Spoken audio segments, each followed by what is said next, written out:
Dr. Schaff, welcome back to Constituting America's Constitutional Chats. We enjoyed having you on so much last week. We asked if you might come back this week, and you are so generous to agree. We will ask you to share with us your opening comments on today's topic, Congress's the power of the purse as an important constitutional check and balance. And then we'll go to questions. All right. Sounds good. So if you're ready, I'm ready.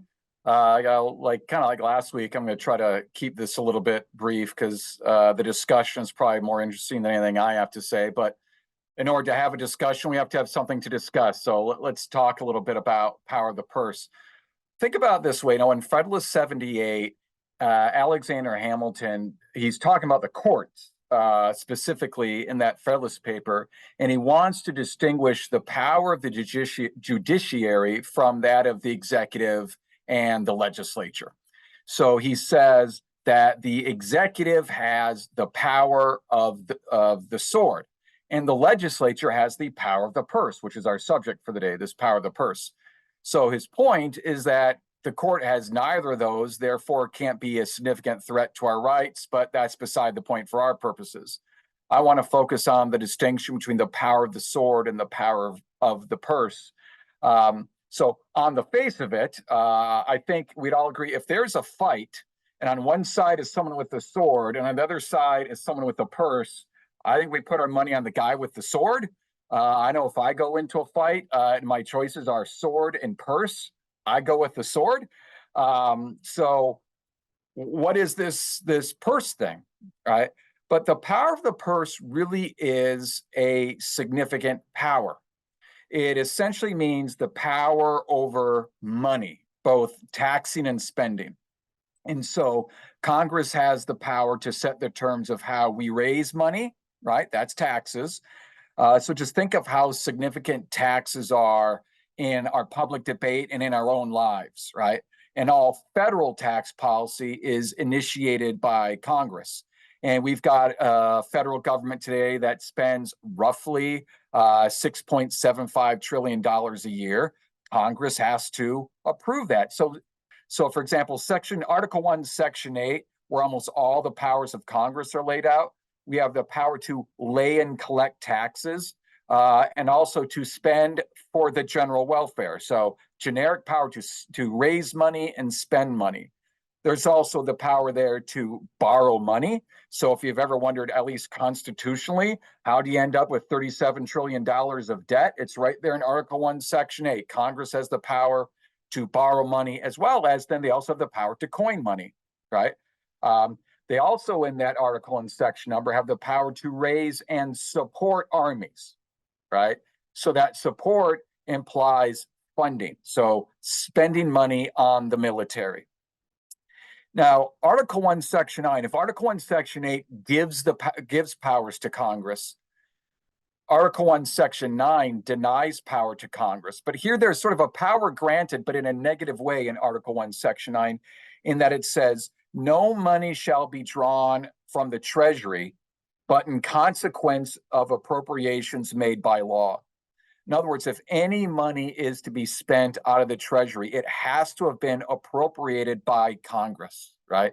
So all spending by the federal government in some way, shape, or form has to be approved by Congress, right? There can't be any funds spent by the federal government that haven't been approved by Congress. And I should also note that we also have the 16th Amendment, which gives the federal government the power to tax income, the income tax. And we could talk about that if people have questions about that. I thought maybe we should spend a little bit of time talking about what the government spends its money on and how it raises money. This can get a little complicated. There are two major categories of spending: discretionary spending, mandatory spending. Discretionary is what it sounds like. Congress has discretion over how much is spent on these kinds of programs. In effect, these are programs that Congress has to make an appropriation every year, somewhere between zero and infinity. We're going to spend this much money.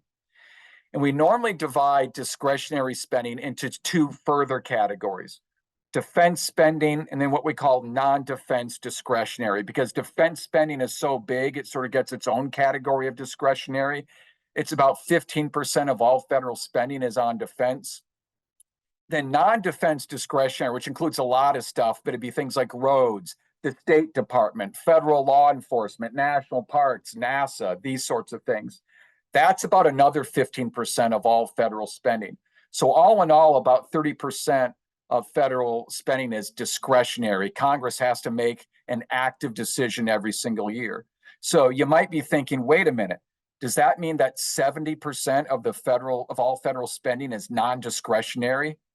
Yes, roughly 70% of federal spending is on autopilot. This is what we call mandatory spending. And again, mandatory spending itself can be divided into two categories. By far, the largest is what we call entitlement spending. And that includes three of the four biggest budget items in our federal government, namely Medicare, Medicaid, Social Security. This spending is mandatory because Congress has written eligibility requirements into law. So if someone meets those eligibility requirements, you get the money. The money is spent. Congress does not have to appropriate the money every single year. It's mandated because the eligibility requirements are put into law. The only way to change this spending is to go into law and change eligibility requirements. So these entitlements make up roughly 60%, 60% of all federal spending.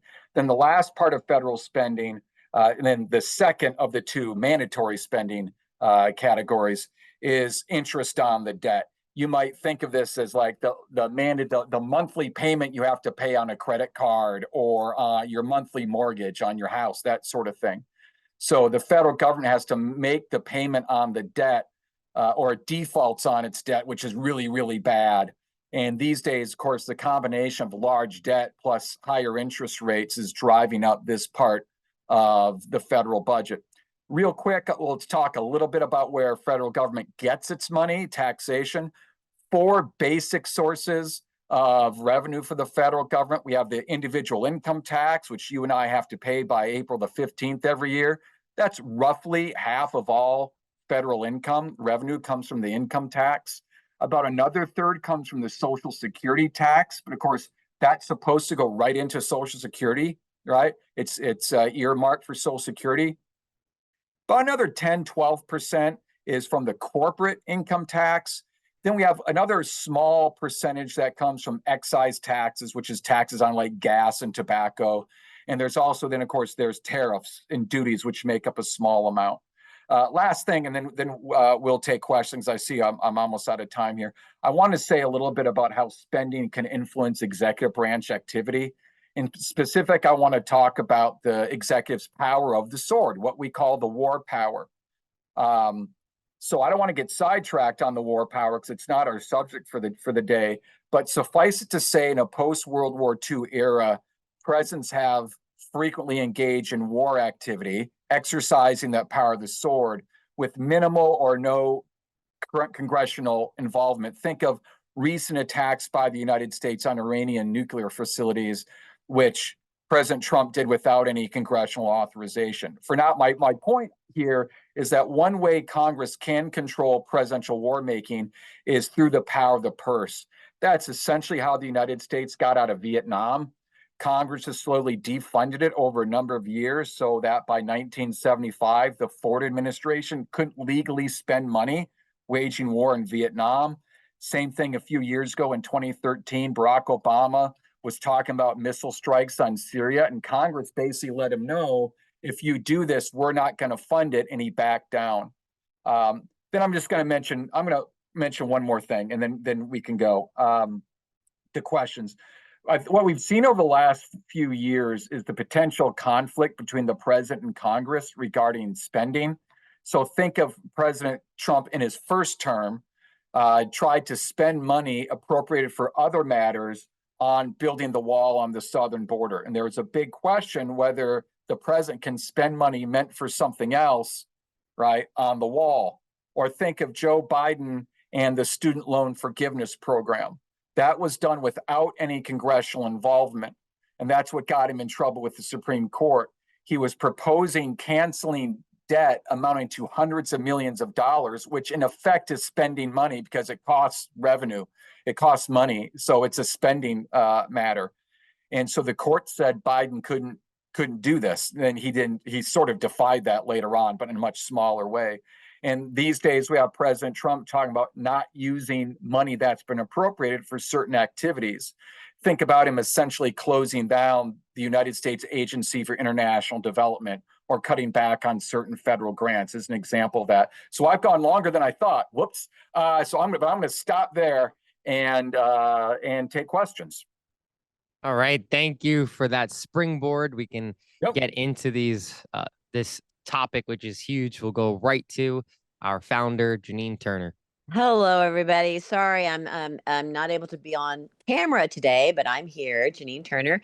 Thank you, Jewel and Jorn and Wyatt and Professor Schaff. We're really glad to have you with us again today.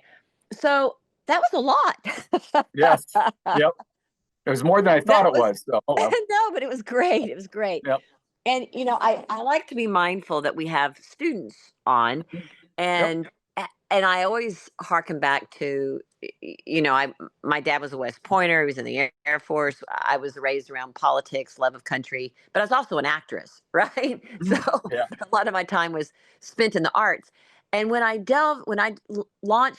founded Constituting America with Kathy Gillespie in 2014, I started learning all these words like discretionary and indiscretionary and appropriations. Yep. But a lot of we throw those words around because we're used to hearing them. But can you explain those words to our students today? Like appropriations, discretionary, indiscretionary, mandatory. I mean, obviously mandatory seems pretty but let's break that down a little bit.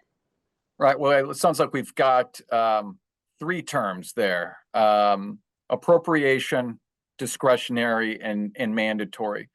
Appropriation, and actually normally in budgeting, sorry, we're gonna get into the weeds slightly, so everybody bear with me. There's usually two things that have to go on in budgeting. There's spending authority and appropriation. Spending authority is permission to spend a certain amount of money. Appropriation is an actual appropriation. We're giving you a certain amount of money. So more so on state level sometimes. I know this as I'm a state employee. I work for a state institution, Northern State University. Sometimes even if our university is going to spend a large sum of money, like on a building that we have fundraised, we fundraise the money. So it's not state money. So no appropriation is necessary, but we need spending authority from the legislature to give us authority to spend what is in effect state money, even though it's been given to us in a grant, right? Or, as a donation from someone. Once you donate to my university, it becomes state money because we're a state institution. So sometimes legislatures are simply giving authority to spend money. And typically, then they also, in regards to response to that, right after they give an appropriation. Appropriation means literally we're going to spend this amount of money out of the public coffers. In the case of the federal government, the U.S. Treasury, it's actually giving the money. You might say writing the check, right, to whichever department, program, whatever it is. So it's actually cutting the check. It's giving authority, the authority to cut the check, right? Or it's signing the check. So appropriation is the spending of money, right? And there's a committee in the House of Representatives, and the Senate, the Appropriations Committee, right, which makes a lot of these decisions at the committee level. Then, like I was saying, discretionary spending is sort of what it sounds like. Discretion. May I stop you right there? Oh, okay. Absolutely. Okay. So didn't you talk about thank you for that. I was looking at appropriation as a devoted, a sum of money or total assets devoted to a special purpose. So the legislative branch has to approve the money, and then if you were to divide this into a pie, it's discretionary spending, non-discretionary spending, I think mandatory, and is appropriations one of those slices in the pie? No, or is that appropriations over everything. You might say appropriations is the pie. And then discretionary and mandatory are slices. Then, as I was saying, each of those slices is divided into slices, if you want to put it that way. And then, like I said, about 30% of the federal budget is discretionary. In other words, again, Congress has to make an active decision every year. And we actually have written into law a budgetary process that is supposed to occur every year. I say supposed to because they virtually never follow the way it's supposed to work. It virtually never happens. Here's the way it's supposed to work. Is that every February, the executive, the president, through his Office of Management and Budget, submits a budget to United States Congress. This is what we think we should do. And then that goes through a legislative process because, of course, the president can't spend the money. It's got to go through Congress. You might just say the president sort of initiates the process. And then and that would be a check, which is one of the things we want to talk about. That's a check and balance between the governments. Yep. That the executive cannot just arbitrarily spend money. He Correct. says, "This is my budget. This is what I want to do," but Congress has to approve that. The legislature, the House and the Senate, and that's a pretty tremendously fabulous check. Not to die. That's a really great check. Yeah. So, and that actually gets turned into a piece of legislation. So there's a budget resolution that actually just sets out broad spending and revenue goals. Then what Congress has to do is by October 1st of each year, because the government's fiscal, that means budgetary year, starts on October 1st. So think of it, on October 1st, 2024, the federal government entered fiscal year 2025, and on October 1st, 2025, we will enter fiscal year 2026. Congress has to spend or pass, there are 13 appropriations bills, and those have to be passed by October 1st, or the government that we've heard of government shutdowns. Government shuts down, but that's only discretionary spending that is going through this process. That's only about a third of the government. So when you hear of a government shutdown, that's only a third of the government. Most of the government's open, and even under. I'm sorry to interrupt, but did you say the military was in discretionary spending? It is discretionary, but because even in a government shutdown, all essential activities remain open, and obviously the military is designated as essential, so there's no effect on the military when we have a so-called shutdown. And what I mean, so even every year, United States Congress has to pass something called the National Defense Act. Every year, this is what discretionary means. Congress has to decide, as I say, somewhat jokingly, between 0 and infinity, how much do we want to spend on the Defense Department this year? And so that has to be debated and decided on. And that's discretion. That's discretionary spending. And mandatory spending is spending that happens by law. And Congress doesn't have to do anything, and that money gets spent every year. And that's why it's mandatory.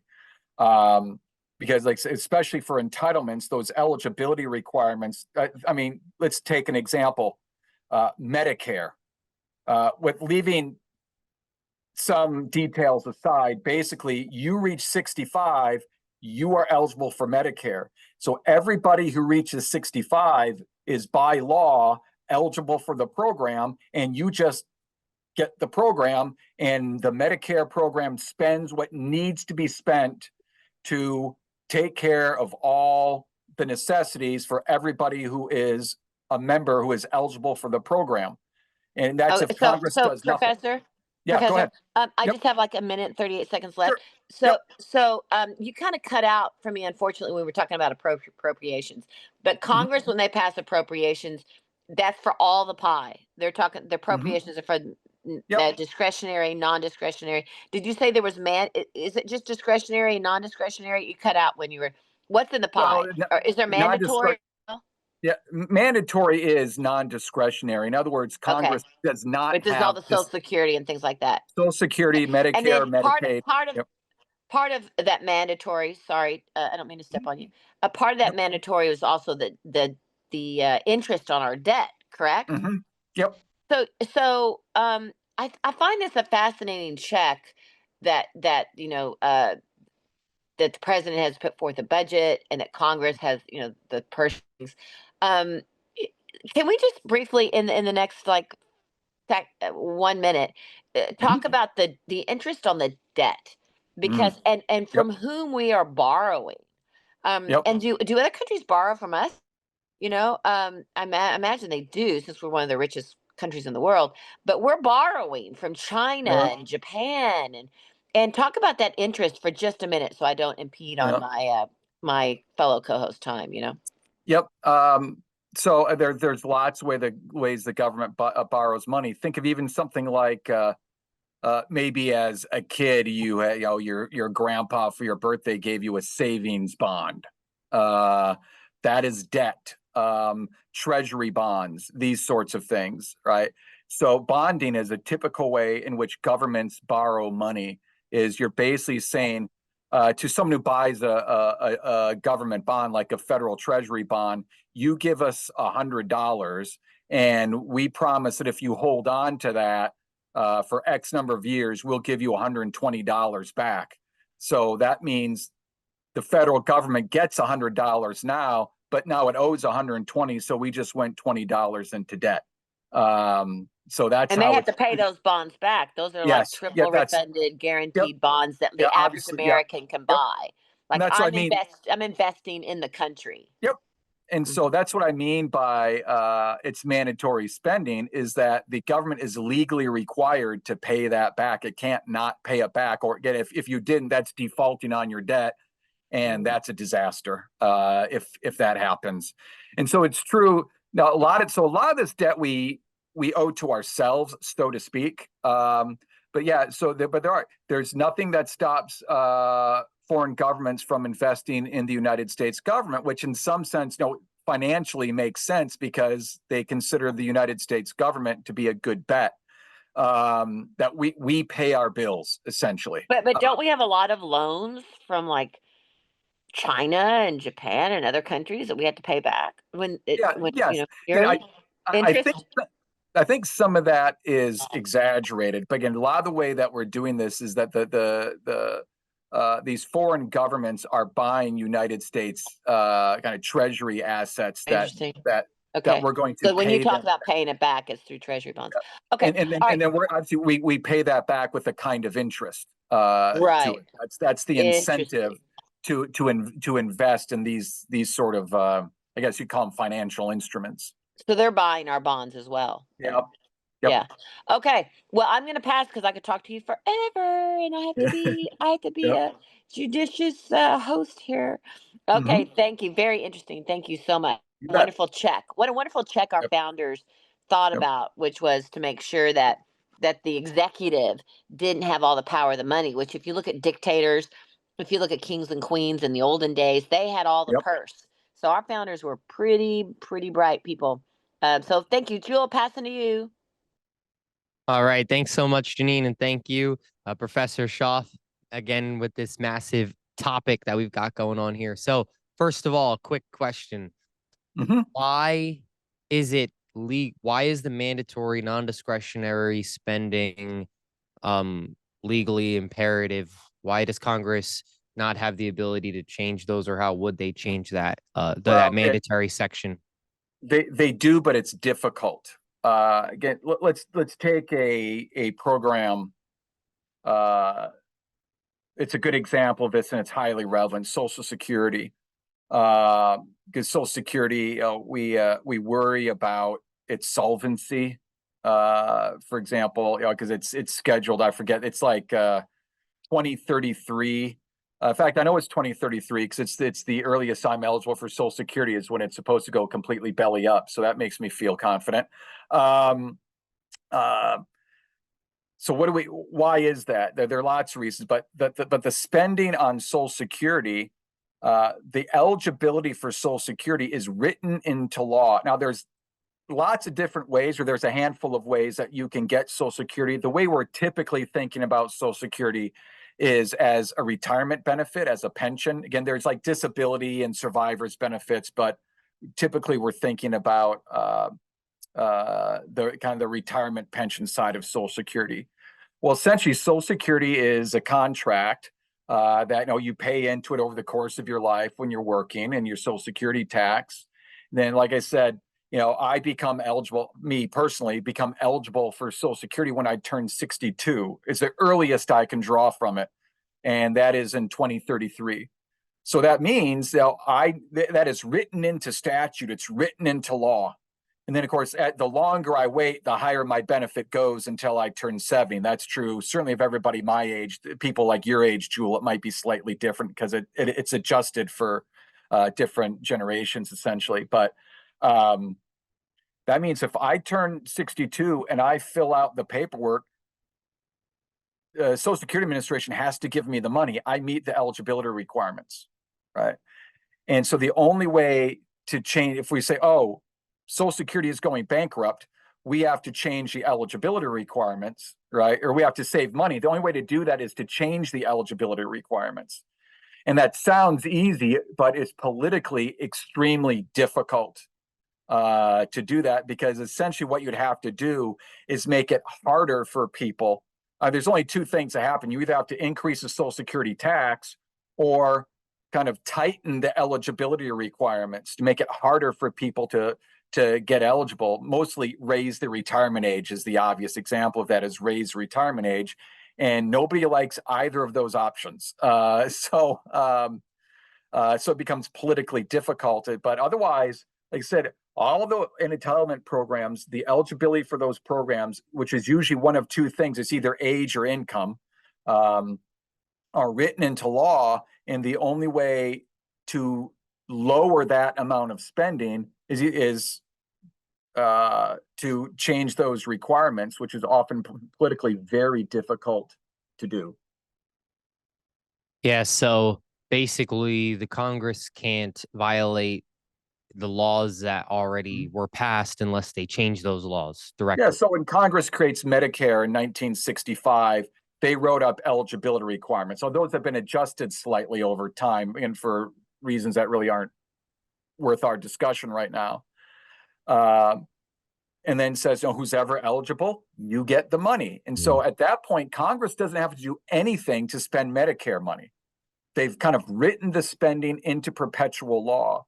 And that's why it's mandatory. It's following the law. And that's what I mean is Congress doesn't have to make an annual appropriation, because the law mandates the appropriation even without an annual congressional action. The law. Now, when the founders, yep, go ahead. When the founders designed the system and the power of the purse to be in the Congress, so technically Congress directly funds the judicial and executive branch, correct? Yes. Yeah. So Congress is allows the, so what I'm thinking about is all of the actions that take place under the executive branch. And I'm thinking about the different branches of the administrative state and how big those budgets then would be, and how Congress, there's no way that Congress is actually managing the budgets of, let's say, like that they know exactly how the EPA is spending all the EPA's money. So basically Congress allows a certain amount for these other departments, and then those departments decide within their purview how to spend all of that money. And then what if Congress would want to cut those significantly, even to the point of where at a battle between the branches, what's the guard? So two-part question. The first question, then the second question is, what's the constitutional guard against Congress just defunding the judicial and the executive branch? Well, with the executive branch, there is nothing. If Congress wants to defund the whole thing, there's nothing they can, that's, I guess, Congress's purview. I think they'd have a political problem with that. And also, of course, they need to get the president to sign any bill. But that's a political problem, not a constitutional problem. I just stop 1 second. I think that is so cool. Yep. I think that's such a cool design of our government. And the fact that, first of all, it hasn't happened, but second of all, I mean, for the audience just to think about, under the premise that basically there is no direct thing that says, no, there's no way they could do that. They could possibly do that. But the founders, they knew that, but an executive branch by design now, if you were designing that, the person, you would definitely have somebody arguing we could never have it designed this way because that means that then this branch would do this, and it would probably result in greater amounts of executive power. And I do think that is a very interesting note for us in the audience. I don't want to get lost for a second. That's so cool. So our Congress could, it would probably never happen for political reasons, but our Congress could defund the executive. That's interesting. Okay, let's continue. Let me say something about the judiciary. And this is why you have your Constitution with you at all times, is I would think about there's something with the judiciary that there's a limit on funding. And it is this. I knew it was in there and I had to scramble here quick to find it. It's in Article 3, Section 1. It's basically judges shall hold their offices during good behavior, blah, blah, blah. They shall receive for their services compensation, which shall not be diminished during their continuance in office. So in that sense, there's a limit on the ability of Congress. You basically, once someone becomes a federal judge, Congress cannot cut your salary. It doesn't mean they can't freeze it, but they can't decrease it while you're still in office. Now that would say they could stop creating federal judgeships. If a federal judgeship becomes vacant, conceivably they could get rid of that office, et cetera, but it would take a while. In that sense, there are limits on Congress's ability to defund the judiciary for some obvious reasons. Is they don't want to say to they don't want to have Congress have the power to say to a judge, rule this way or we're cutting your salary. And they're okay with that with the executive branch because they're supposed to be political branches fighting it. But remember, the judiciary is supposed to be somewhat insulated from political influence. What about this may be too much in the weeds, but what about paying for the air conditioning in the courthouse or paying for, or the pathonetary's office or those elements? If they wanted to be that precise, I don't think there's any reason why they couldn't do that. They could say, for example, no funds in this budget may be spent to maintain heating and cooling in the building of the Supreme Court. Now, talk about petty. But I'm trying to think. I don't think there's any argument in principle why they couldn't do that. That's what you did make a point about. Remember, sometimes when Congress appropriates money, it's very generic. But sometimes it's very specific. This program, this program, this program. So sometimes there is quite a bit of strings tied when money is given to, say, an executive branch bureaucracy. And sometimes there are even what are called earmarks, right? Where money is earmarked, dedicated to a very specific thing, like build this road in this place, right? In that case, the bureaucracy, the relevant bureaucracy would have no discretion over that. There's some caveats to that, but essentially you wouldn't have discretion. You must do this thing with it. And sometimes the money is quite broad, like we're going to fund this grant program, but then the bureaucracy would have power to say, well, which individuals get the grant, right? This person, this person, this person, right? That's up to the bureaucracy to decide. Is there just one more really quick question? Sure. Is there, so we know that some of those executive, some of those administrative state type organs, some of those groups are extremely, they have big budgets, and we've had shows all about where it seems like they're almost have three branches within them because they're making regulations that they can then themselves interpret. And we had broken the Supreme Court case recently about that. But the last question, just about the way that that those are funded. Is that at all, do you see that at all at odds with the way the Constitution was written, or that it's more so that there's other constitutional issues with them possibly, but not necessarily in the way that they're funded? Yes and no. You didn't ask me yes, no question, but I'm gonna say yes and no. No, what I mean is no to the extent that I don't think the actual funding is a constitutional power, because Congress has so much power behind that. I think where there might be a constitutional problem is has Congress created programs that exceed Congress's power? In other words, Article 1, Section 8 basically says Congress has the power to pass laws on these kinds of things.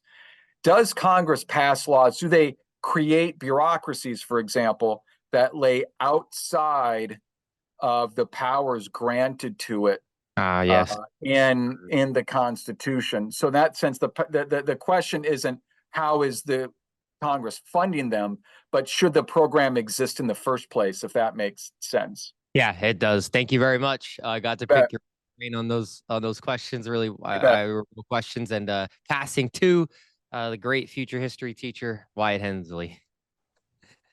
Well, thank you, Jewel, and thank you, Professor Schaff, for coming back. What another great and fascinating discussion. First off, I just want to ask, first, I just want to ask a very basic question. So, how does Congress determine what gets funding, or is this where we see the committee hearings and them calling officials in to say this is why we need funding and whatnot? Yeah, you asked a question that it's somewhat difficult to answer only because, there's sort of the way it's supposed to work and then the way that it actually works. Fair, there's an old saying that you've probably heard, Wyatt, and I'm trying to think if I used this last week. I can't remember. But there's an old saying that legislation is like sausage. You like the outcome, but you don't want to see it made. It can be really ugly. The way it's supposed to work, again, I was talking about the budget process that's laid out in a piece of legislation that was passed in the early 1970s that sort of set up that president submit a budget in February all the way up through past year appropriations by October. And there's sort of the way it's supposed to work is that, the president sets out these broad goals in a budget, and then Congress starts looking at actual appropriations, and you're right. And then, you've got various committees, and each committee looks at their part of the budget and has experts and executive branch people and all sorts of people come in and testify. And they think, oh, should we spend this much or that much? Should we spend it on this? Should we spend it on that? And that sort of, works its way through all the various committees until they're spending on, they're voting on all these appropriations bills. And there's supposed to be 13 that they're voting on, by October 1st. Here's how it really works. First of all, presidents rarely submit their budget, and they almost never submit it on time. So they violate the law every single year, and the punishment for doing that is nothing.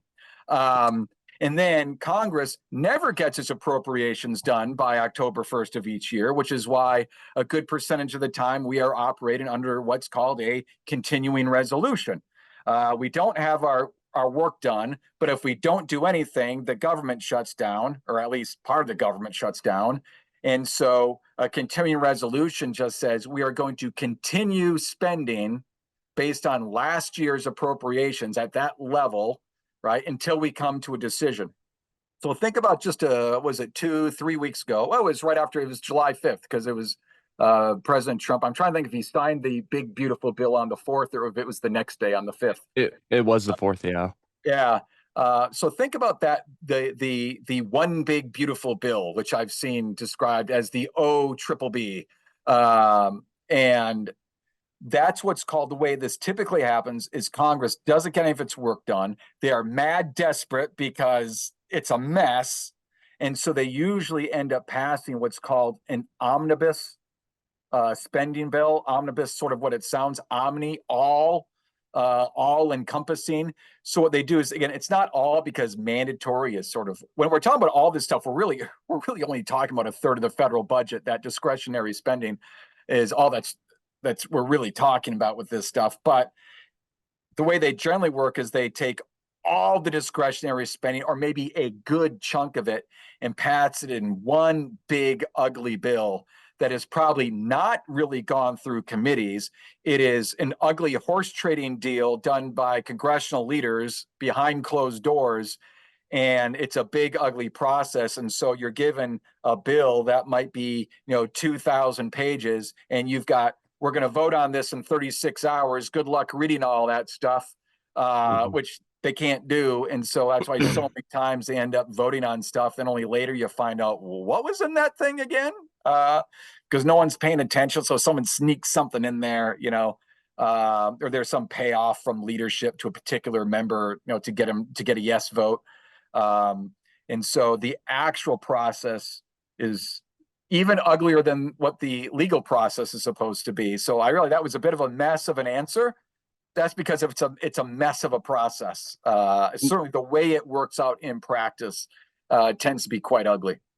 No, that was a very great and fascinating answer. That was my mistake for saying, "Oh, it's just a simple little question." Nope. Took a few minutes. If you ever have, you guys are too young, but I grew up in the heyday of Schoolhouse Rock. If you've ever seen I'm Just a Bill.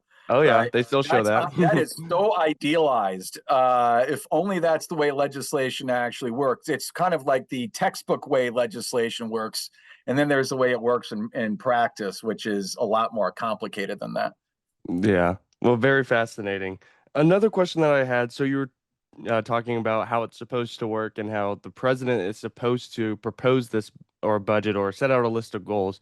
Is that how it always worked beforehand? Did the president always? Or that was basically, how has the president's role changed over the centuries? And do you think maybe the founders would have liked to see the president not as involved, or just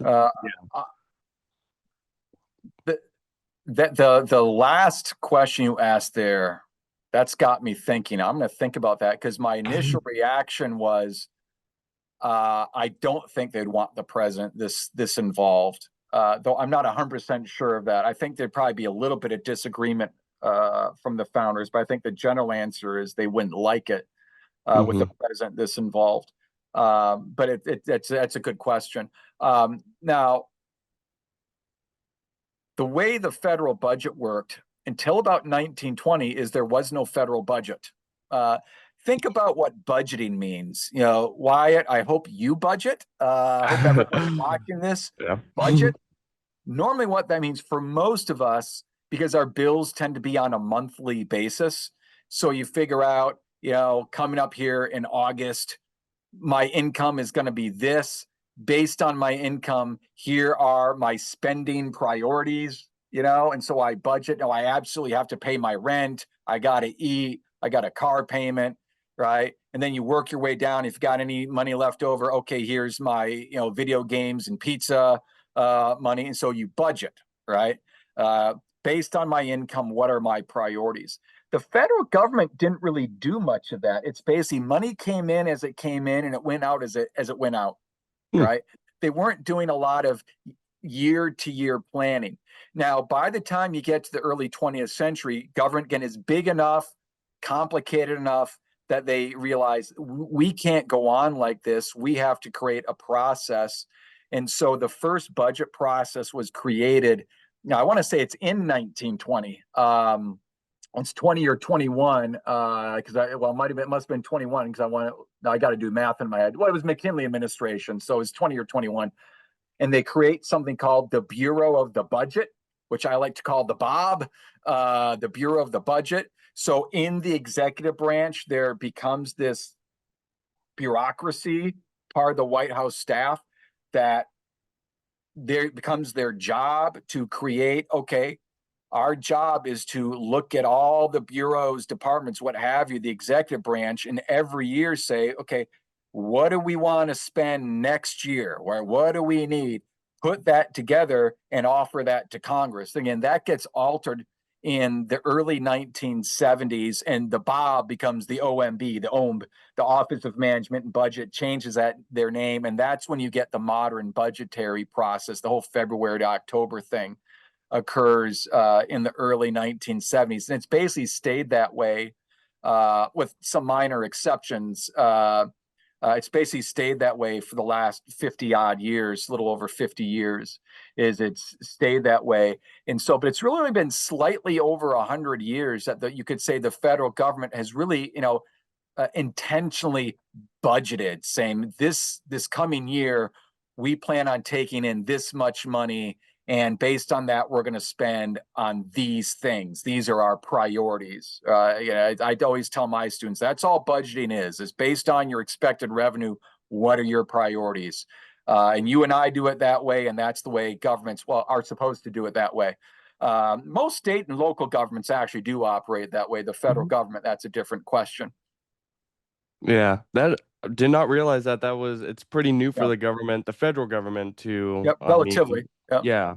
But I mean, that's also where you see a big increase in the federal government's power as well, too. Yep. So my Yep. final question, about to run out of time, but Mhm. obviously it takes Congress to pass the budget bill. But what Yep. are the different roles that the House and Senate play? Yeah, sure. There really is only one big difference, and in practice, I think it hasn't turned out to be as big as the Constitutional Convention intended. Namely, as you may know, in Article 1, Section 7, which lays out the legislative process, all revenue bills must begin in the House of Representatives. So revenue, that's tax bills. All tax bills have to start in the House. And that's basically because the Senate was at the time, no 17th Amendment changes this, but they weren't elected by the people. They were elected by state legislatures. They serve a long term, 6 years, comparatively long term. There is a worry that, there's a complaint the Senate's going to be this quasi aristocratic body. Here's a bone we'll throw to the House, the more democratic of the two branches of the two chambers of Congress. Taxes. I remember I'm trying to think of where this comes from, who said this, but there's an old saying, the power to tax is the power to destroy. So the power to tax is an awesome power. So let's lodge that, at least to begin with, in the people's house, in the House. So obviously the Senate has to concur, but so all tax bills have to start in the House. Other than that, these days, there isn't really a big difference between the House and the Senate on this, other than kind of the natural differences in size of bodies and the different rules that govern. But that's not constitutional. That's how the House and Senate have written their rules post-constitution, like things like the filibuster and that sort of thing. And the Senate do alter things, but that's not constitutional. That's simply Senate rules. Yeah, great answer. Very fascinating. Like I said, Thanks. great discussion. I'm so glad to be talking about this, and I will hand it back over to Jewel. So thank you, Professor Schaff. You're welcome. Another great show, and we've got a lot of awesome questions. So, Professor, you're going to have to do your best to answer them all. Okay, I'll try to be quick. Yeah. So, first of all, Andrew K. Says that there is the CRS published the executive budget process and overview available as a PDF download. So if anyone would like a resource, there's one.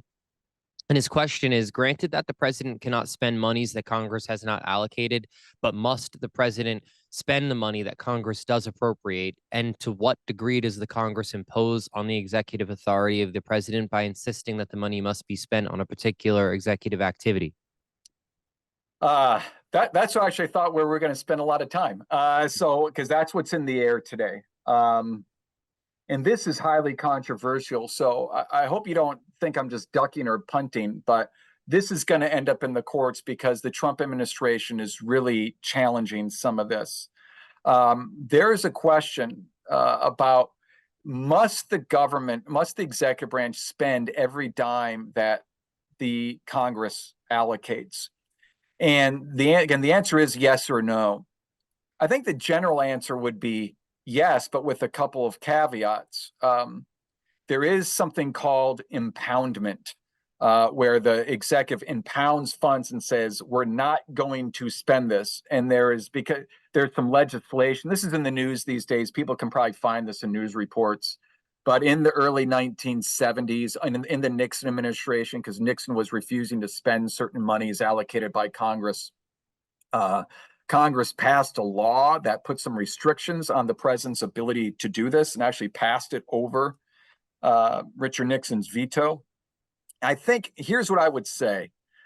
Areas where I think the president has significant, though I wouldn't say unlimited powers not to spend money, anything dealing with foreign policy. The president, if he says, I don't like how the Congress is spending this, or I think I can spend it in a better or different way, or even refuse to spend it, I think he's probably on pretty good constitutional grounds.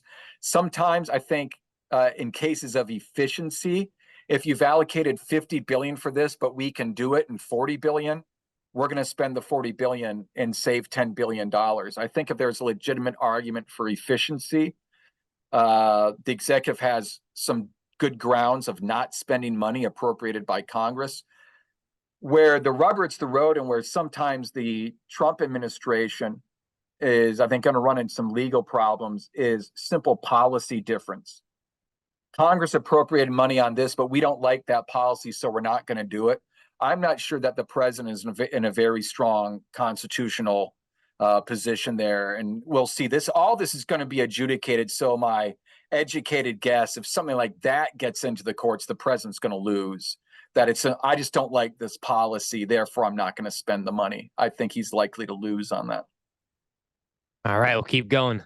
James Klinger says, isn't it true that appropriations bills are considered privileged bills that would not require a rule in the House and could not be subject to a filibuster in the Senate? Wouldn't entitlement changes require a substantive bill that would not be privileged, that would effectively require greater numbers of affirmative votes in the Senate, wouldn't it? The Senate has a process that they created in the 1980s, an attempt to actually help cut spending called reconciliation. And they can do this, I believe it's twice a year, they can declare a bill. It's got to be a spending bill, a reconciliation bill. And they did this with the One Big Beautiful Bill. And reconciliation bills are accepted from the filibuster rule. And so you notice the OBBB passed with, I think, 50 votes, if I'm not mistaken, and J.D. Vance broke the tie. So it was a non-filibusteral, if that's, I may have just invented a word, a non-filibusterable bill. But they can't do that with, they can declare this. I want to say it's twice a year. We're getting into the arcana of the budget process where the questioner might know more about this than I do. I think they can only do reconciliation twice a year. All right. And then we have a question from Janine.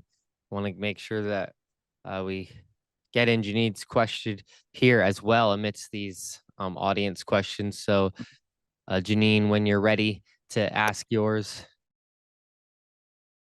Hi. Yeah, I was trying to find the app. Well, I don't want to take away from the questioners, the people who've chatted in. Do you want me to wait? Or no, he's answering them quick, so we're doing good. Okay.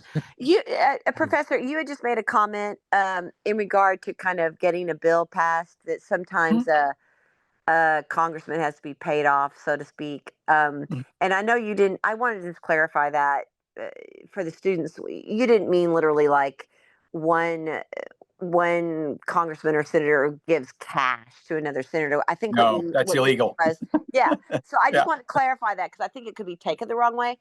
What you meant probably was like if the state of Alaska won't do it, but they want more funding for their hospitals. That's what you mean by payoff, right? Yeah, exactly. Yeah, that's what I mean. And so payoff in, a member of the legislature, we want a VA hospital, a veterans hospital in my district, or this road needs improvement. And so they might say, okay, we're going to give you money for that. If you'll vote yes, well, you've got maybe some pet project that you want for your district. We'll fund that if you'll promise to vote yes on this thing, if that member of Congress is wavering on whether they want to vote yes. And this is very typical. People can Google the term log rolling. That's what it is. You vote for my thing, I'll vote for yours. This is very typical legislative horse trading. So that's what I meant by payoff. Yeah. It's not literally to the member of Congress. That would be illegal. Yep. Yeah. I just wanted people to understand it wasn't literally like a payoff, like an underhanded type of thing. That just happened, I think, to pass the big, beautiful bill. Alaska wanted, Lisa Murkowski wasn't going to do it. And she said, well, I want something for my hospitals. So I think that's and it made a lot of other people happened a lot with that bill. Yeah. I mean, other people would be like, well, I want something for my hospitals too. But I think that's what we call politicking. Okay. Just wanted to make that super clear for everyone listening. Yes. Great. Professor. Okay, Jewel, I'll toss back to you. Jack has a nice comment. First one of these I've joined. Great description of Social Security for attendees of all ages. Good perspective on the political challenges with making changes. Schools need to add these webinars to their curriculum. Thank you, Jack. All right. Thanks, Jack. Joanne says, so all of the money that went to corrupt causes worldwide, some of the things that were discovered with Doge, that was all appropriated. And I'm going to guess that the listener is talking about like USAID type stuff. In that case, Mike, I don't know this, but this here's a very strong educated guess, is USAID was given a bunch of money by Congress, probably, generally go spread money around the world, advancing U.S. interests and helping people around the world. And USAID decided we're going to fund this, fund that, fund the other thing, right? That was not a general grant or appropriation was given by Congress, but the specific spending was decided by the USAID bureaucracy. And that, of course, is what the Trump administration got them in trouble. And they put the kibosh on a lot of those grant programs, which because those grants were done through the discretion of USAID, it's legally, it's very easy for them to say, we're not doing this anymore. And so as Marco Rubio took over USAID, they just say, we're canceling all this stuff. And that was easy to do legally. All right. We are at the top of the hour. Thank you so much to everybody that was listening. Thank you to Professor Schaff. For anyone that we didn't get to your questions, please bring them back again next week. And thank you for being on and taking part in the podcast. And I'm not my co-host. Thanks. Yeah, thanks, Jewel. And what a great check and balance this is. I'll go back to that. What a great check and balance that the executive doesn't get the power of the purse. And I think it's really interesting that they might give the president money that he might not want to spend. And they say you have to spend it. That's really, well, I guess if the legislative branch wants that particular entity to have the money, they may turn that in the law and the president has to do it. That will be an interesting decision, won't it? Yeah. Yep. Okay, I said Schaff. Is it Schaff or Schaff? Either one, it's Schaff. Schaff. Okay, Professor Schaff. I even answered a hey you. No, whichever. It doesn't matter. I'm in Texas. I answered a howdy, anything like that. Ditto. Okay. Thank you. Great show. Wyatt, do you want to say something? Are you good? Yeah, I mean, just again, another interesting and fabulous discussion. And thank you again for joining us again. 2 times in a row. This hour passes so fast. I must be having fun because time is flying. Oh, I know. Exactly. So thank you, everyone, for joining, too. Yes. Join us next week. Thanks again. Bye, everybody.